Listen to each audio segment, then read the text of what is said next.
ఆ రోజు జగన్మోహన్ రెడ్డి గారు ఇంటికి భోజనాలు పిలిచి రాయలసీమ గిఫ్ట్ చేసి కట్టుకోవాలని చెప్పాడు. అక్కడ రోజా ఇంటికి వెళ్ళి ప్రజలు పిలుస్తున్నాడు, రాయలసీమ రతనాలసీమ చేస్తాడు. నువ్వు అన్నవాడిని వీడియోలన్నీ కూడా నేను బస్సు మీద చూపించి మాట్లాడతాం. కేసీఆర్ రావాలని కోరుకుంటున్నాం. వస్తున్నా నేను చెప్పి నాయకులు చెప్పింది లీక్ ఇస్తుంది తప్ప ఉత్తరానికి మాత్రం మాకు నమ్మకం లేదు. వచ్చి ఏం చెప్తాడు, ఎందుకు రేషన్ కార్డు ఏదైనా సమాధానం ఉందా? ఇలా 5 లక్షలు ఇంట్లో ముందు కడుతున్నాం. 100 ఒక్క ఇళ్లను కట్టిండా? ఒక్కటన్నా ఇల్లు కట్టిండా?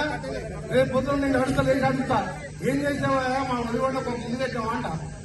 ఏడ కట్టుకుంటున్న ముఖం?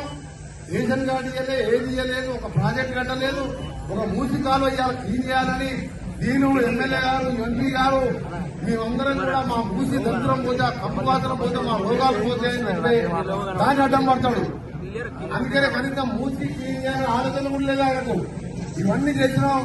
మళ్ళొక్కసారి కాంగ్రెస్ ఆవిర్భావ దినోత్సవం సందర్భంగా తెలంగాణలోని ప్రతి కాంగ్రెస్ పార్టీ కార్యకర్తలకు మీ అందరి శుభాకాంక్షలతో పాటు కలిసికట్టుగా రాబోయే ఏ ఎన్నికలున్నా సరే, ఎన్నికలు లేకపోయినా సరే, తెలంగాణ ఇచ్చిన పార్టీగా కాంగ్రెస్ పార్టీ సోనియా గాంధీ ఎవరు చేయని సాహసం చేసి ఆ తెలంగాణ ఇచ్చింది. మన పేదోళం బాగుపడాలి. చివరిగా ఒకటే చెప్తున్నా, ఇప్పుడే మా సోదరుడు చెప్పింది కిరణ్, మహాత్మా గాంధీ ఎమ్మెల్యే మహాత్మా గాంధీ ఉపాధి హామీ అంటే ఇవాళ అదొక ఏదో ఆశామాజీ గవర్నమెంట్ తీయగో కాదు.